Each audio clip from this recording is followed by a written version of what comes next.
শোনা যাচ্ছে তার মধ্যে একটি বিষয় আপনাদের সাথে শেয়ার করছি। সেনাবাহিনীর বিরুদ্ধে নতুন করে ষড়যন্ত্র করছে নিরাপত্তা উপদেষ্টা খলিলের এবং তিনি যা করছেন বাংলাদেশের সেনাবাহিনীর ইতিহাসে ২ মহানায়ক চিরস্মরণীয় শহীদ প্রেসিডেন্ট জিয়াউর রহমান এবং বর্তমান সেনাপ্রধান জেনারেল ওয়াকারুজ্জামান।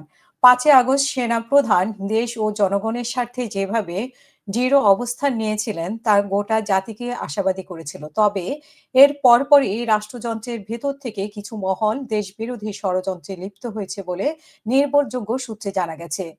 ১/11 এর পরবর্তী সময়ের মতোই বর্তমানে আবারও সেনাবাহিনীকে রাজনৈতিকভাবে বিভক্ত করার অপচেষ্টা দেখা যাচ্ছে। এর নেতৃত্ব দিচ্ছেন নিরাপত্তা উপদেষ্টা খলিল, যিনি সেনাপ্রধানকে সরিয়ে দিয়ে আর্মির নেতৃত্ব দুর্বল করার চেষ্টা করছেন বলে অভিযোগ উঠেছে। সূত্র জানায় খলিলের পরিকল্পনা রয়েছে বর্তমান সেনাপ্রধানকে অপসারণ করে আরাকান আর্মিকে সুবিধা দিয়ে করিডোর দেওয়ার, সীমান্তে অস্থিরতা সৃষ্টি, সেন্ট মার্টিন ও চট্টগ্রাম বন্দর বিদেশিদের স্বার্থে হস্তান্তরের প্রস্তুতি। সেনাপ্রধানের কারণে এই পরিকল্পনা ব্যর্থ হওয়ার পর সেনাবাহিনীর বিরুদ্ধে প্রচার যুদ্ধে নেমেছে কুচক্রী মহল এবং তার সঙ্গে যুক্ত হয়েছে একটি বাংলাদেশের দল এবং সেই উক্ত দলটি এবং বাংলাদেশকে অস্থিতিশীল করার ষড়যন্ত্রে লিপ্ত। তারা পার্বত্য চট্টগ্রাম থেকে সেনা প্রত্যাহারের মাধ্যমে একটি স্বাধীন অঞ্চল গঠনের পরিকল্পনা করছে। একই সঙ্গে তারা আসন্ন জাতীয় নির্বাচনকে বানচাল করার লক্ষ্যে দেশবিরোধী প্রচারণা চালাচ্ছে। উদ্দেশ্যপ্রণোদিতভাবে গ্রেফতারি পরোয়ানা ও সেনাবাহিনীকে দুর্বল করার অপচেষ্টা। তৎকালীন সরকারের সময় যারা নির্দেশ দিয়েছেন সংবিধান অনুযায়ী এই সকল কর্মকর্তারা আইনের আওতায় পড়ে কিনা এমন প্রশ্ন দাঁড়িয়েছে। সম্প্রতি আন্তর্জাতিক ট্রাইব্যুনালে যেসব সেনা কর্মকর্তার বিরুদ্ধে গ্রেপ্তারি পরোয়ানা জারি করেছে তা নিয়ে প্রশ্ন উঠেছে যে পর্যবেক্ষকরা মনে করছেন যে এইসব মামলা উদ্দেশ্য সেনাবাহিনীর ভিতরে বিভাজন তৈরি করা এবং দেশকে অস্থিতিশীল করে বিদেশি স্বার্থ রক্ষা করা।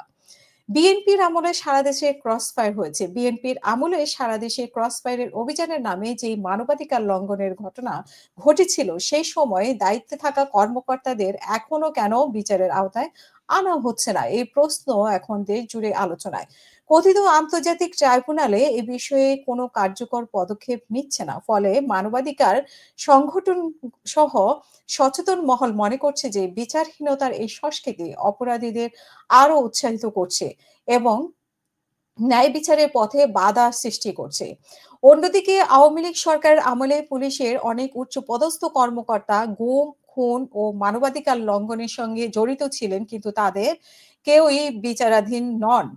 বিতর্কিত কয়েকজন পুলিশ কর্মকর্তা কৃষ্ণপদ রায়, সাবেক চট্টগ্রাম মেট্রোপলিটন পুলিশ কমিশনার, অবসরপ্রাপ্ত অতিরিক্ত আইজি দেবদাস ভট্টাচার্য, সাবেক রেলওয়ে পুলিশের এডিশনাল আইজিপি, অবসরকালীন প্রশাসনিক বিতর্কে জড়িত এবং প্রলয় কুমার জোয়ারদার, ডিএমপি এর সিটিটিসি ইউনিটের কর্মকর্তা, সাবেক প্রধানমন্ত্রী শেখ হাসিনার প্রোটোকল অফিসার বিপ্লব কুমার সরকার, ঢাকা রেঞ্জের এডিশনাল ডিআইজি সুদীপ কুমার চক্রবর্তী, গুলশান ডিভিশনের সাবেক ডিজি ও বগুড়ার এসপি। মানবাধিকার সংস্থাগুলোর প্রশ্ন যদি সেনা কর্মকর্তাদের বিরুদ্ধে মামলা হয় তবে এইসব বিতর্কিত পুলিশ কর্মকর্তারা কেন তদন্তের বাইরে থাকবেন? আজহারুল ইসলামের মুক্তি এবং ন্যায় বিচারের প্রতি অবমাননা। মানবতা বিরোধী অপরাধের মৃত্যুদণ্ডপ্রাপ্ত জামাত নেতা এটিএম আজহারুল ইসলামকে সম্প্রতি মুক্তি দেওয়া হয়েছে। ২০২৪ সালের ২৮শে মে সকালে ঢাকা কেন্দ্রীয় কারাগার থেকে তাকে মুক্তি দেওয়া হয়, যা আইন ও সংবিধান পরিপন্থী বলে মন্তব্য করেছেন আইন বিশেষজ্ঞরা। ১৯৭১ সালে রংপুর অঞ্চলে তার নেতৃত্বে সংঘটিত হত্যা, অপহরণ, ধর্ষণ ও অগ্নিসংযোগ অপরাধের কিছু প্রমাণ পাওয়া গিয়েছিল। তারপরও একজন দণ্ডপ্রাপ্ত আসামিকে বেআইনিভাবে মুক্তি দেওয়ার বিচারিক ব্যবস্থা প্রশ্নবিদ্ধ করেছে বলে অনেকেই মনে করেন। আজহারুল ইসলামকে পুনরায় আটক করা প্রয়োজন বলেও অনেকে মনে করেন। অন্যথায় জনগণ এই ক্যাঙ্গারু আন্তর্জাতিক ট্রাইব্যুনালকে আর বিশ্বাস করবে না, এমনটাও মনে করেন অনেকে। বাংলাদেশ সেনাবাহিনী শুধু একটি বাহিনী নয়, এটি দেশের স্বাধীনতা, সার্বভৌমত্ব ও ভৌগোলিক অখণ্ডতার প্রতীক। সেনাবাহিনীর ঐক্য ও সততা বিনষ্ট করতে যারা দেশ বিরোধী ষড়যন্ত্রে লিপ্ত তাদের মুখোশ উন্মোচন করা জাতির দায়িত্ব। দেশে এমন এক সন্ধিক্ষণে দাঁড়িয়ে যেখানে দেশপ্রেমিক শক্তিগুলোর ঐক্যই পারে ষড়যন্ত্রের জাল ছিন্ন করে বাংলাদেশকে রক্ষা করতে। প্রিয় দর্শক, এগুলো প্রশ্ন অনেকেই মনে করছেন। তবে আ আমরা অবশ্যই ঘটনাচক্রে আমরা দেখতে পাবো যে ঘটনাগুলো সত্য কিনা। তবে নানা ধরনের চক্রান্ত হচ্ছে, নানা ধরনের সমালোচনা হচ্ছে, নানা ধরনের গুজবও ছড়ানো হচ্ছে। এখন কোনটা সত্য, কোনটা মিথ্যা সেটা আমরা অবশ্যই সময়ে আমরা প্রেক্ষাপটে আমরা বুঝতে পারবো। আ যদি কোন রকম ভুলভ্রান্তি হয়ে থাকে